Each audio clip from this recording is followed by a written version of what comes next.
Je vais faire un petit moment encore de prière. Oui. Seigneur, nous te rendons grâce, comme nous t'avons déjà rendu grâce tout à l'heure. Nous te prions, Seigneur, afin que tu parles.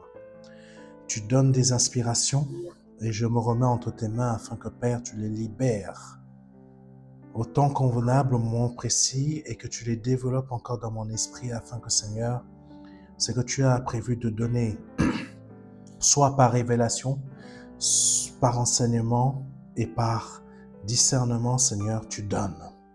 Je te prie aussi, Seigneur, de parler, Seigneur, afin que les chaînes, peu importe la chaîne, Seigneur, peu importe les problèmes qui touchent quelqu'un, qui agit dans quelqu'un, Seigneur, soient brisés par le nom puissant de Jésus-Christ de Nazareth. Parce que je sais, Seigneur, que tu agis. Tu agis, Seigneur, quand on ne voit pas. Tu parles aussi quand on n'entend pas. Mais tu vois aussi, Seigneur, dans les ténèbres. Parce que tu as dit, Seigneur, peut-être ça va parler à quelqu'un. Les ténèbres sont lumière, tu vois ce qui se passe. Mais tu ne fais pas que voir, tu agis aussi quand nous dormons. Nos adversaires agissent, mais toi, tu nous protèges.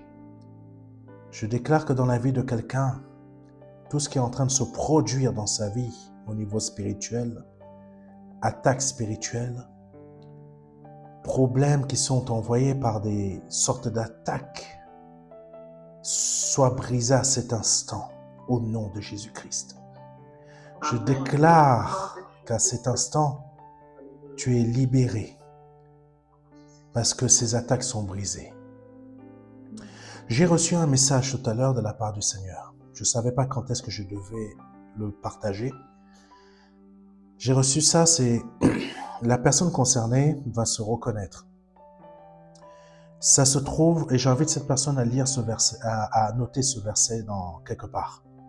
Ça se trouve dans Ésaïe chapitre 8, versets 11 à 12. Je répète, Ésaïe chapitre 8, versets 11 à 12. Je ne sais pas qui est concerné.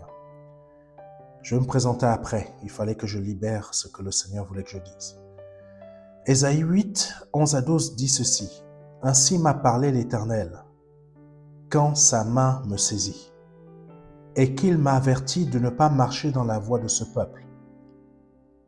N'appelez pas conjuration tout ce que ce peuple appelle conjuration. Ne craignez pas ce qu'il craint et ne soyez pas effrayés. » Amen. N'appelle pas conjuration ce que d'autres vont appeler conjuration et ne crains pas. Amen. Ne crains pas et ne sois pas effrayé. Je ne sais pas à qui Dieu parle. Mais ce qu'un peuple, là, ça parle de personnes étrangères à la vie de quelqu'un ou à notre vie. Ce qu'eux, ils vont appeler malédiction dans ta vie, impureté, qu'ils vont appeler toutes sortes de choses néfastes dans ta vie, toutes sortes de conjurations, toutes sortes de choses qu'ils peuvent faire dans ta vie. Le Seigneur te dit aujourd'hui, ne répète pas avec comme si ce qu'ils t'ont dit est vérité dans ta vie. C'est ça que le Seigneur a dit. N'appelez pas conjuration tout ce que ce peuple appelle conjuration. Donc n'appelle pas, ne confirme pas par tes propres paroles ce qu'une personne peut dire contre toi, peut faire contre toi. Et le Seigneur ajoute la chose suivante. Ne crains pas ce que eux ils peuvent craindre. Parce que eux ils craignent les conjurations. Eux ils craignent toutes sortes de choses, malédictions, toutes sortes de ce type de choses. Le Seigneur te dit, ne crains pas ce qu'il craint et ne sois pas effrayé. Je ne sais pas à qui ça a parlé. Je ne sais pas qui est concerné par cela. Mais je crois que notre Dieu vient de parler à quelqu'un. Amen. Notre Seigneur vient de parler à quelqu'un. Donc, sois libéré de toutes sortes de choses que tes adversaires peuvent dire et faire contre toi par le nom de Jésus-Christ. Parce que je crois en ce Dieu puissant qui agit puissamment. Amen. Amen. Amen. Je vais me présenter rapidement. Je suis le pasteur Serge, comme pasteur Florence l'a indiqué tout à l'heure. Ma mission, en fait, c'est un ministère d'évangéliste, mais un ministère, je suis missionnaire. En fait, je vais là où le Seigneur me permet d'aller. Nous organisons des conférences là où le Seigneur nous permet d'organiser. Nous travaillons avec différentes œuvres. Nous, donc, l'association que nous avons, nous ne sommes pas une assemblée. Nous ne sommes pas une église. Nous ne conduisons pas de disciples et nous n'en prenons pas non plus. Amen. C'est très important à le comprendre. Donc, ça veut dire que nous travaillons énormément avec différentes œuvres, comme nous sommes là avec vous aujourd'hui aussi. C'est normal, c'est le ministère de cœur là où j'ai commencé aussi, ou là où j'ai été enseigné par le pasteur Ponsou et le pasteur Florence Ponsou. Donc, qu'est-ce que nous faisons concrètement? Nous diffusons la parole de Dieu afin de sauver des âmes, parce que c'est très important. Le temps avance, le temps est compté, le temps ne s'arrête pas. Donc, il faut sauver le maximum de personnes. Nous ne sommes pas là pour faire connaître un ministère, donc le nôtre, nous sommes là tout simplement pour faire connaître le Christ à différentes personnes qui ne connaissent pas encore le Seigneur. Et aussi, ça aide aussi des personnes qui sont chrétiennes. Mais comme je l'ai dit, notre but est d'apporter la bonne nouvelle afin de libérer les captifs. C'est ça qu'il faut retenir.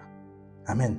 Et nous diffusons cet évangile soit par notre web TV, que certains connaissent déjà, qui s'appelle El Elyon Télévision, qui a pour but d'évoluer selon la volonté de Dieu. Aussi, par différentes conférences, comme je l'ai dit, quand des assemblées nous invitent ou pour en organiser, ou quand nous-mêmes nous en organisons aussi, soit physiquement, soit par visio. Amen. Mais c'est plus souvent en physique, soit ici en France, soit à l'étranger. Amen. Voilà. J'ai fait très simple. Alléluia. Donc là, je vais vous partager le message que le Seigneur a mis à mon cœur, qui a pour thème « ôte tes sandales de tes pieds ». Ôte tes sandales de tes pieds. Nous voyons cela avec Josué. Josué était en fait était le disciple de Moïse. Amen. Mais il n'était pas le seul. Il y avait Caleb aussi. Mais le Seigneur a confié la mission à Josué, la continuité à Josué. Ça ne veut pas dire que Caleb n'était pas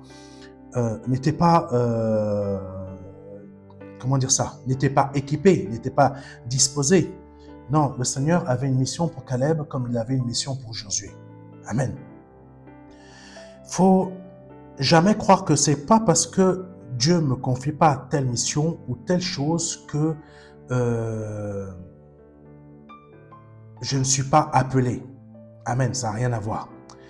Et je tenais à remercier aussi la communauté La Foi Victorieuse pour apporter cette parole et remercier le pasteur Florence Ponsou. Tous vous remercier parce que c'est très important de confier, de donner la parole de Dieu et surtout libérer ce que le Seigneur met en nous. On ne doit pas le garder pour nous-mêmes. On ne doit pas garder les messages que Dieu nous donne pour nous-mêmes.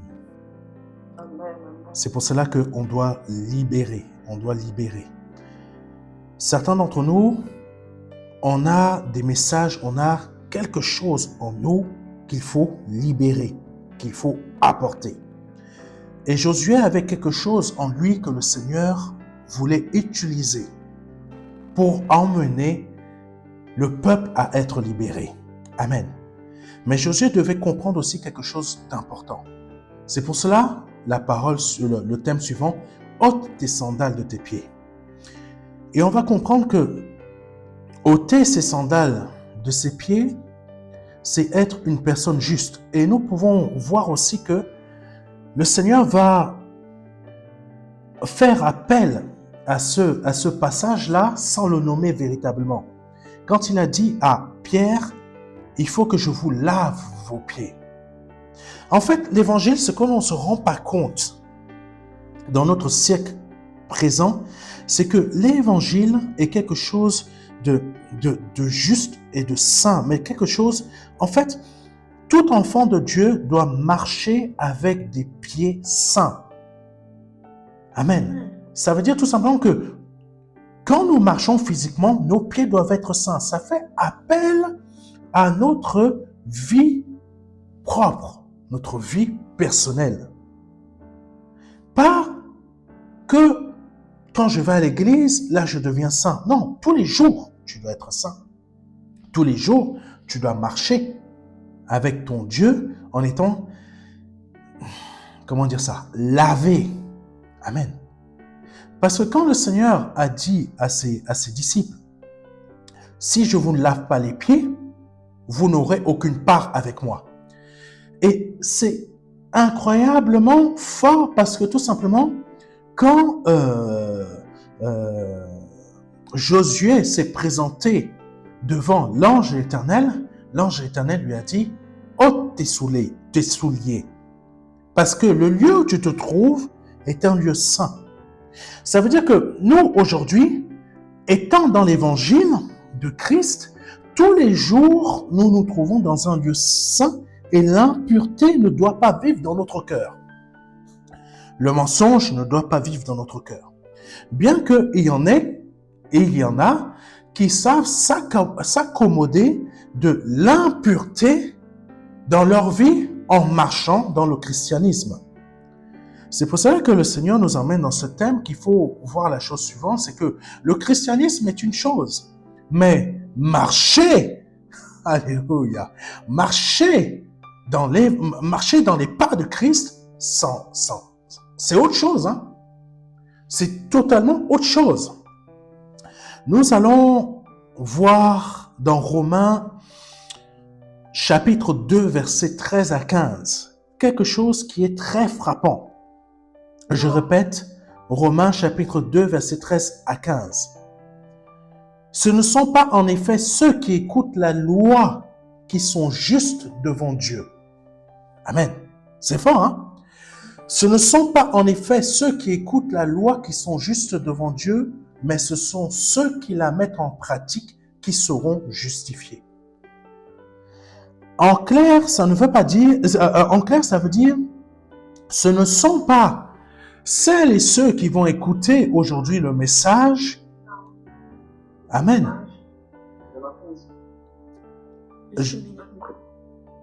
Ce ne sont pas ceux qui écoutent la loi qui sont justes devant Dieu. En fait, ce ne sont pas ceux qui vont écouter le message aujourd'hui, qui vont écouter le message demain. Ce ne sont pas ceux qui vont dans les assemblées, qui écoutent les messages, qui sont justifiés. Mais ce sont ceux qui la mettent en pratique, qui seront justifiés. Et ça, Josué, on va voir quelque chose, quand l'ange de l'Éternel l'a parlé, Josué a écouté, mais il s'est exécuté. Amen. Quelqu'un entend? Voilà, c'est très important. Il s'est exécuté. Il n'a pas fait qu'écouter. Parce qu'aujourd'hui, nous sommes dans un siècle où les gens écoutent, mais ne s'exécutent pas. C'est le fait de s'exécuter qui réalise et déclenche le fait que nous devenons justes et qui applique le fait que la parole, la création obéit. Amen. Parce qu'il y a quelque chose qu'il faut comprendre là, c'est la chose suivante, c'est que quand Josué a parlé au soleil, le soleil s'est exécuté, la terre s'est exécutée et la lune aussi s'est exécutée. Bon, vous allez trouver le passage, vous pouvez chercher dans Google. Il y a un moment, Josué avait besoin de vaincre tous ses adversaires. Mais sauf que il n'avait pas la journée n'était pas assez importante. Plutôt, la journée n'était pas assez longue. Il n'y avait pas assez d'heures pour que Josué puisse éliminer ses adversaires entièrement. Donc, qu'est-ce qu'il a dit? Et c'est ça qui est important. Si tu ne t'exécutes pas dans le sens de mettre en pratique la loi, c'est-à-dire quoi? C'est-à-dire la parole de Christ. Je ne parle pas de la loi de Moïse, parce qu'aucun de nous ne peut l'exercer. Amen. Là, C'est-à-dire, je parle de ce que le Seigneur nous a enseigné. Si on ne met pas en pratique cela, si on ne ôte pas nos souliers, nous, pour exécuter ce que le Seigneur nous demande, nous ne pourrons pas se faire obéir, se faire suivre, se faire écouter par la création elle-même. Parce que le fait que la création attende la révélation des enfants de Dieu, ça veut dire tout simplement que la création attend la révélation des justes. Quelqu'un comprend? La création attend la révélation des justes. Elle n'attend pas la révélation des justes quand toi tu vas mourir. Elle n'attend pas ta révélation, la révélation de ce que tu es quand tu vas mourir. Non, elle attend la révélation de ce que tu es en étant présent déjà sur cette terre. Parce que quand la création, je prends le cas de notre Seigneur Jésus-Christ, quand il a marché sur l'eau, la création, qu'est-ce qui s'est produit? La création s'est mise à changer la nature de l'eau. Elle s'est mise à changer la nature de l'eau. Ça veut dire que l'eau n'a pas laissé Jésus s'enfoncer, l'eau a porté Jésus. C'est fort. Donc c'est pour cela que quand Josué lui-même, il a parlé au soleil, il a parlé au soleil, il a parlé au soleil en disant, oui, merci Seigneur, en disant, ralentis ta course. Le soleil a obéi parce que Josué lui-même, il était déjà dans l'exécution de ce que le Seigneur demandait. Donc en fait, ôter ses souliers, ôter ses sandales de ses pieds, c'est être un juste, une personne juste qui se met à exécuter la loi de ce que le Seigneur demande. Amen. Et au verset 14, on continue dans ce sens qui dit, quand les païens qui n'ont point la loi font naturellement ce que prescrit la loi, ils sont eux qui n'ont point la loi, une loi pour eux-mêmes. Ils montrent que l'œuvre de la loi est écrite dans leur cœur, leur conscience en rendant témoignage et leurs pensées s'accusant ou se défendant tour à tour. Amen. Ça veut dire quoi? Ça veut dire tout simplement que quand Israël avait reçu la loi, Israël était dans l'incapacité de mettre la loi en pratique, mais Dieu a révélé quelque chose de très fort. Quelque chose de très, très, très fort. La chose suivante, c'est que toi, tu es incapable, et même pas incapable. Cette incapacité, ça veut dire tout simplement, toi, tu es incapable de réaliser, de mettre en pratique cette loi, mais par contre, les autres personnes qui sont dans d'autres nations mettent en pratique cette loi sans avoir la loi sans avoir entendu la loi. Ça veut dire quoi? Ça veut dire que tout simplement, nous-mêmes qui sommes enfants de Dieu, qui sont censés être enfants de Dieu, nous n'exécutons pas forcément ce que le Seigneur ordonne, ce que le Seigneur nous dit. Mais c'est surprenant que beaucoup de personnes qui n'ont pas Christ arrivent à mettre en pratique l'amour. L'amour envers d'autres personnes sans les connaître. Quand nous-mêmes qui sommes enfants de Dieu, nous sommes faciles à critiquer l'autre, à décourager l'autre, à insulter l'autre. Le Seigneur a mis dans mon cœur quelque chose tout à l'heure qui disait qu'il a entendu, je sais pas, il parlait à quelqu'un et il me disait, dis ça tout à l'heure. En fait, la chose qui me mettait à cœur, c'est de dire la chose suivante. J'ai entendu des personnes qui disaient, elle n'est plus rien sans son mari. Je sais pas à qui ça parle. Bon. Il faut comprendre la chose suivante. Il y a beaucoup de personnes qui vont toujours mal parler de nous et qui vont toujours penser la chose suivante que on n'est plus rien. On ne vaut plus rien. Beaucoup de personnes ont pensé ça de moi. Beaucoup de personnes ont pensé ça des disciples de Christ. Mais regardons ce que les disciples de Christ ont accompli aujourd'hui avec la puissance de Dieu. Avec la puissance de Dieu, avec la puissance de Christ. C'est-à-dire quoi? L'onction agit. L'onction de Dieu demeure sur les justes, mais il ne demeure pas sur les injustes. Amen. Pardon. L'onction demeure sur les justes, mais ne demeure pas sur les injustes. Les injustes, on connaît leur fin, mais les justes, on connaît aussi là où ils vont terminer. Amen. Sur la table du grand roi. Assis. Amen. On sait. C'est marqué dans l'Apocalypse. C'est marqué même dans d'autres versets. Les justes seront en train de manger les meilleurs mets, en train de boire les meilleures coupes de vin ou dans le ciel. Tandis que les injustes seront en train de manger quoi? Même pas de manger, en train de souffrir du feu. Amen. C'est ça qu'il faut que l'on puisse comprendre aujourd'hui. C'est que nous, aujourd'hui, peut-être on peut souffrir, peut-être on peut mal parler de nous, peut-être on peut nous critiquer, peut-être on est déjà en train de dire, voilà, le pasteur Serge est fini, telle personne est finie, je ne connais pas ton nom, mais il faut savoir la chose suivante, beaucoup parlent de toi, pardonnez-moi, beaucoup parlent de toi, mais sache la chose suivante, c'est que en demeurant juste, ta place est déjà réservée. Amen. Parce que le Seigneur a dit la chose suivante. Réjouissez-vous du fait que ce ne soit pas les démons qui te soient soumis. Réjouis-toi tout simplement que ton nom soit inscrit dans le livre de vie. Donc, apprends à ôter tes sandales de tes pieds parce que l'évangile, c'est quoi? C'est marcher en étant juste. Marcher dans la justice. Marcher dans la droiture. Marcher dans l'honnêteté. Amen. Et là, le Seigneur veut nous faire comprendre aussi autre chose. Autre chose, quelque chose de très, très, très important. Le Seigneur, et là, on va le voir avec Josué. Amen. Josué, dans chapitre 5, versets 13 à 15. Et il faut qu'on...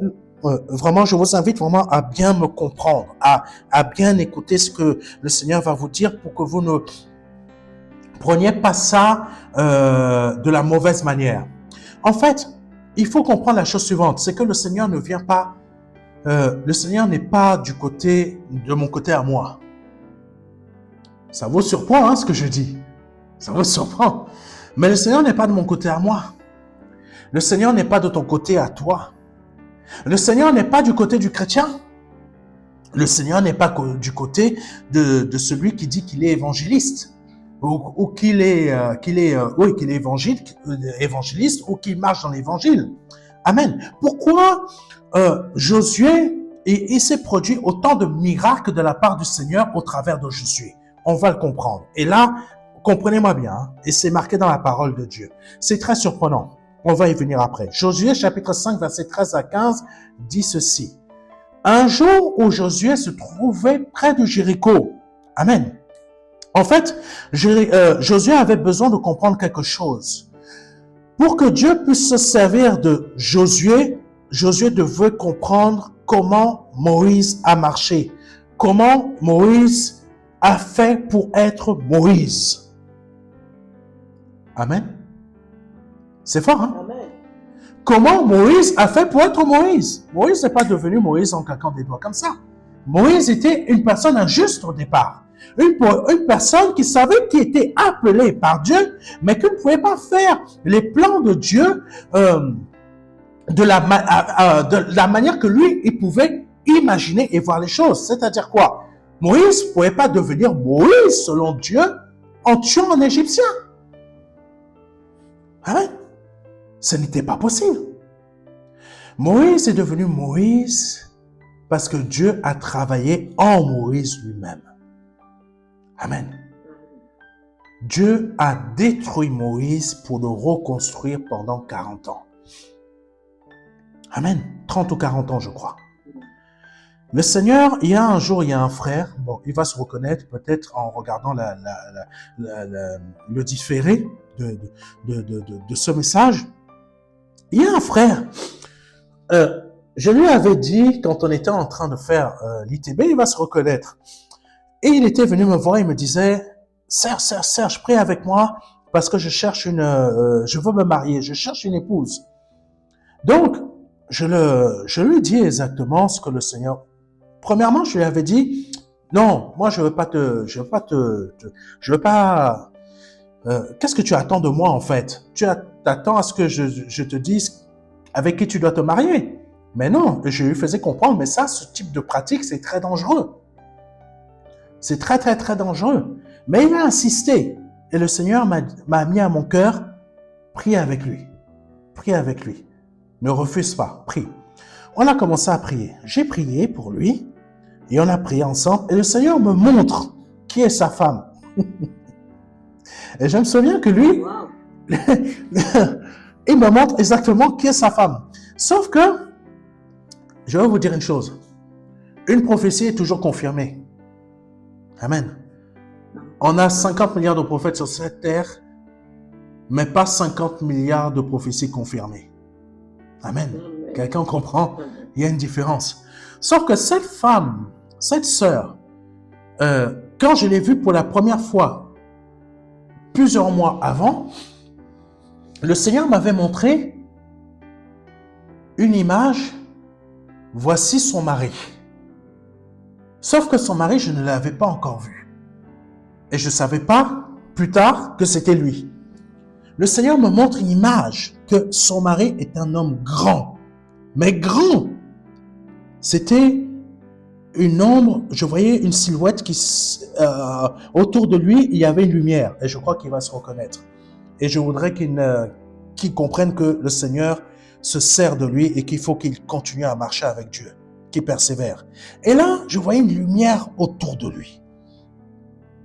Et le Seigneur me montre que voici son mari. Je ne vois pas à quoi il ressemble. Je vois simplement une silhouette qui est grande. Plus tard, quand ce monsieur, sauf que je n'avais pas fait la relation, c'est aujourd'hui que je fais la relation. Et plus tard, quand il est venu me voir, quelques mois plus tard, il me dit, Serge, prie pour moi, comme je vous l'ai dit. Donc, on commence à prier. Et je vois en image cette fameuse sœur que j'ai vue plusieurs mois plus tôt. Je dis, Seigneur, c'est pas possible. Ce n'est pas elle. Mais sauf que j'avais oublié ce que le Seigneur m'avait montré quelque temps plus tôt. Et je lui dis, mon frère, voici la femme que tu dois épouser. Voici la femme que le Seigneur m'a montrée. Et là, il me dit, c'est faux, c'est pas possible. Moi, je veux une femme qui soit grande. Tu as vu, elle est petite de taille. Comment je vais faire mes affaires avec elle? Ah, les hommes, on est bizarre, hein? Nous, tout de suite, on pense à des choses que les femmes ne pensent pas forcément. Là, il me dit, mais comment je vais faire ça? Bon, bref. Et là, je lui dis, mais voici, ça. Vous allez avoir tant d'enfants. Je crois que je lui avais dit 3 ou 4 enfants, je ne sais plus. Je crois que 4 enfants, je lui avais dit ça de la part du Seigneur. 4. Et pourquoi je vous parle de tout cela? Un jour, il m'appelle, il me dit, Serge, tu vois, tu as donné cette prophétie, mais tu t'es trompé, hein? C'est pas 4 enfants, c'est 5 enfants que j'ai eu. Bon. Tu t'es trompé, bon, genre que, bon, je prends quand même la prophétie, hein, mais tu t'es trompé. Mais ce qui m'a bien fait rire, c'est que le Seigneur a déclaré par rapport à Moïse, plutôt par rapport à Israël, vous serez, voilà, vous serez en esclavage pendant 4 siècles, 400 ans. Amen. Mais Israël est sorti au bout de combien d'années? 430 ans. Amen. Est-ce que ça veut dire que Dieu s'est trompé?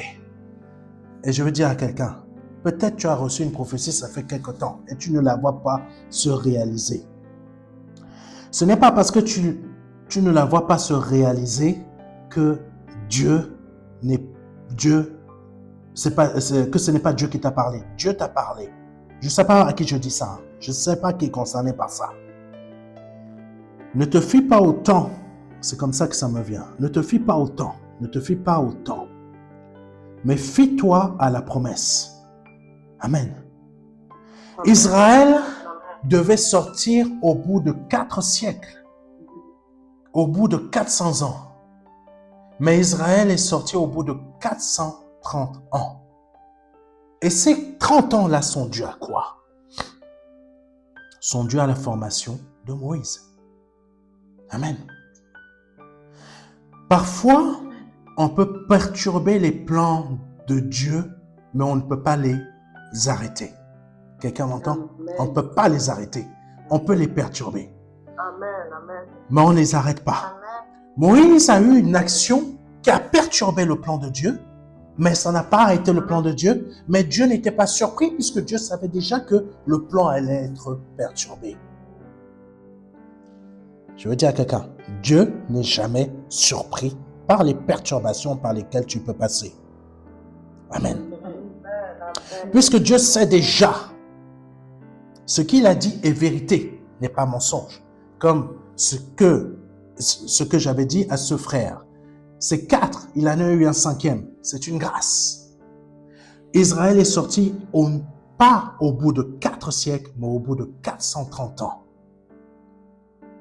C'est pour cela que la parole dit la chose suivante.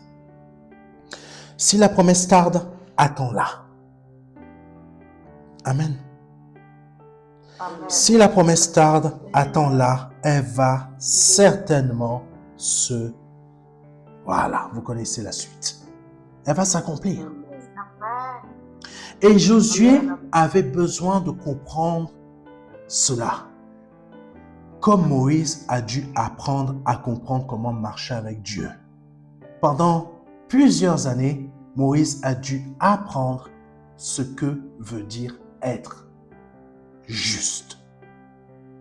Et Josué, en très peu de temps, a dû apprendre aussi à comprendre ce que veut dire une personne juste, qui marche dans la justice. Et marcher dans la justice veut dire marcher dans l'évangile de Christ, marcher dans les pas de Christ. Nous allons y venir après. Donc, je reprends Josué chapitre 5, versets 13 à 15. Un jour, Josué se trouva près de Jéricho. Il vit soudain un individu qui se trouvait devant lui, avec son épée dégainée à la main. Josué s'avança vers lui et lui demanda, « Es-tu des nôtres ou de nos ennemis ?» Vous vous rappelez ce que je vous ai dit tout à l'heure. Dieu n'est ni avec Serge, ni avec vous. Vous allez comprendre. Josué s'avança vers lui et lui demanda, « Es-tu des nôtres ou de nos ennemis ?» Et cette personne a répondu, « Non, répondit l'homme. » En fait, ce qu'on ne se rend pas compte, c'est que cette personne qui est l'ange éternel a répondu non aux deux questions. Il n'a pas juste dit, « Non, je suis des vôtres. » Il n'a pas dit, « Non, je suis de vos ennemis. » Non, il n'a pas dit juste non en précisant quel camp il avait. Josué est arrivé et lui a dit, « Es-tu dans notre camp ou es-tu du camp de nos ennemis ?» Parce que Josué voit quoi? Josué voit quelqu'un qui a dégainé son épée, donc Josué il se prépare à combattre. Il ne sait pas qui est devant lui. Amen. Il ne sait pas encore qui est devant lui. Il entend simplement une personne qui lui dit « Non ». Ça veut dire « Non, je ne suis pas de ton camp. Non, je ne suis pas du camp de tes ennemis. » Et l'homme continue en disant « Je suis le chef de l'armée de l'Éternel et je viens maintenant. » Et c'est là que Josué comprend qui est cette personne qui est en face de lui. Donc Josué comprend que ce n'est pas un ennemi. Dieu vient d'envoyer le chef de l'armée de l'Éternel. Amen. Le chef de l'armée de l'Éternel. Et celui qui est considéré comme le chef de l'armée de l'Éternel, c'est Michael. C'est un archange, en fait. Alors Josué se prosterna, le visage contre terre, et lui dit, « Seigneur, je suis ton serviteur. Quels sont tes ordres? » Et qu'est-ce que là l'envoyé de l'Éternel dit? Il dit la chose suivante. « Je suis le chef de l'armée de l'Éternel, lui répondit. » Ôte, très important, ôte tes sandales de tes pieds, car l'endroit où tu te tiens est un lieu saint. Et Josué obéit. Wow. Ôte tes sandales de tes pieds, car l'endroit où tu te tiens est un lieu saint et Josué obéit. Et c'est là que nous avons du mal à comprendre à notre époque. Et c'est là que Josué a compris c'est quoi être juste devant Dieu. Il s'est exécuté. Il s'est mis à genoux. Il s'est prosterné. Je retire mon orgueil. Ce que je pense de moi, que je suis une grande personne, je ne le suis pas. En fait, en très peu de temps, Josué a été brisé. Ce que je pensais connaître auprès de mon maître Moïse,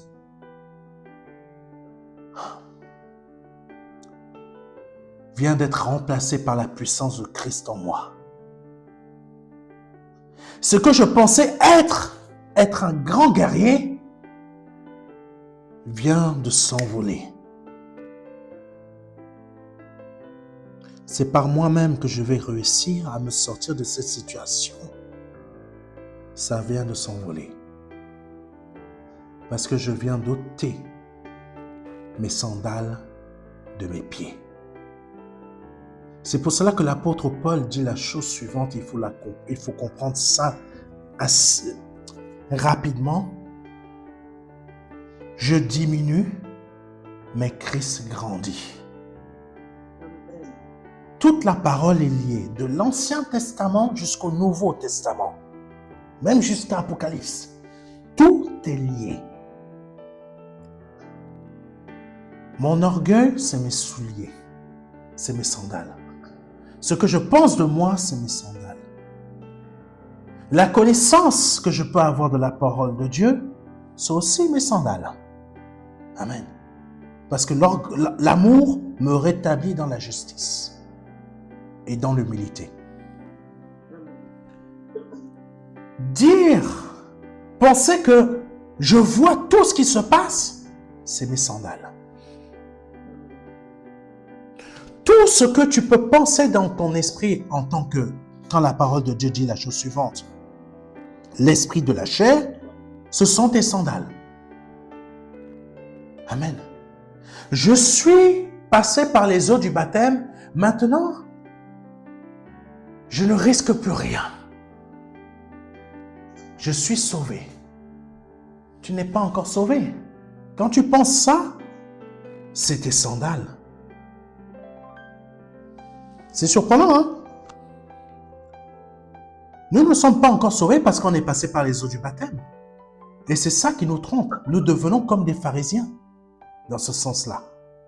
Ça veut dire que tout ce que je vais faire, je suis sauvé, je peux faire ci, mais on continue à critiquer, on continue à mal parler, on continue à juger, on continue à, faire des choses. Mais on n'est toujours pas sauvé. C'est quand le Seigneur nous demande, allez, faites des nations du disciple, allez les baptiser au nom du Père, du Fils et de l'Esprit Saint. En gros, baptisez-les. Les paroles que l'on doit sortir de notre bouche doivent être représentées par, je vais aller très loin, doivent être représentées par un cœur qui change. Amen. Un cœur qui change et qui produit le changement qui fait que réellement, j'ai retiré mes sandales. Mais parfois, on passe par les eaux du baptême et on va nommer le nom de Jésus, on va nommer le nom du Père, on va nommer le Saint-Esprit. Mais le cœur n'a pas changé, mais on est devenu chrétien. Amen. En fait, c'est là l'erreur. On n'a toujours pas retiré nos sandales et nous ne sommes toujours pas justes, mais on est devenu chrétien. Amen. Nous sommes devenus chrétiens, mais on n'est pas devenus justes. C'est là toute la différence entre nous et Josué. Josué savait quelle personne il était avant et il a compris quelle personne il est devenu après. Après cette partie, quand il a ôté les sandales de ses pieds, il a compris l'endroit où il était était saint, il a obéi. Amen. L'obéissance. L'obéissance, c'est quoi? En fait, Josué a entendu la parole du chef de l'armée et il a sorti de sa bouche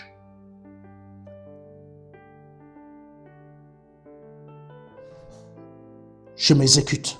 Il se met à genoux. Bon, il n'a pas dit que je m'exécute. Et Josué a obéi. Qu'est-ce que je veux dire par là que je m'exécute? C'est son cœur qui a parlé. Amen. Parfois, on dit de notre bouche, je m'exécute, mais le cœur ne parle pas. C'est comme les enfants, je ne sais pas quoi, ils croisent les doigts. Ça, c'est bien les choses à la française ici. Ils croisent truc de sorcellerie, c'est très particulier. Il dit, oui, mais en fait, derrière, il fait de la sorcellerie, il croise les doigts. Ça veut dire que le cœur n'est pas vrai. Et beaucoup d'entre nous aujourd'hui, notre cœur n'est pas vrai. Et c'est ça que disait Romains chapitre 2, verset 13 à 15. Ce ne sont pas en effet ceux qui écoutent la loi qui sont justes devant Dieu. Ce n'est pas ceux qui écoutent ce que le Seigneur dit qui sont justes, mais ce sont ceux qui la mettent en pratique. Amen. Et c'est là que c'est là que Josué est devenu une personne juste. Il s'est exécuté. J'exécute ce que le Seigneur dit. Je ne fais pas que l'écouter, mais je l'exécute. Amen. Amen. Et quand il s'est exécuté, qu'il a compris c'est quoi être une personne juste, c'est là que quand il a demandé, il a dit, il a ordonné au soleil, vous pouvez trouver le verset, vous mettez sur Google le verset Josué ordonne au soleil de se ralentir, vous allez trouver le verset. Quand Josué a ordonné que le soleil ralentisse sa course, le soleil a ralenti sa course. En fait, quand Josué s'est exécuté, il a obéi, il a compris la chose suivante. Dieu ne vient pas défendre les Juifs, Dieu ne vient pas défendre des chrétiens, Dieu vient défendre des justes. Je répète. Dieu ne vient pas défendre des chrétiens, Dieu ne vient pas défendre des évangiles ou des évangélistes, des personnes qui vivent l'évangile, ou des évangélistes, ou des chrétiens, ou je ne sais pas qui d'autre, ou des juifs. Non, Dieu vient défendre des justes. Nous allons voir un peu plus loin. Je ne vais pas trop rester trop... Je vais pas trop tarder. Il vient défendre des personnes justes. Parce que le juste est à l'image de celui qui l'a créé. Le Père est juste et il a envoyé son Fils, Jésus-Christ, sauver des injustes pour les faire devenir justes. Et c'est ces justes-là qui vont hériter du ciel, qui vont hériter du salut. Et c'est ces justes-là dont Apocalypse parle en disant que le diable ne peut pas tromper les élus.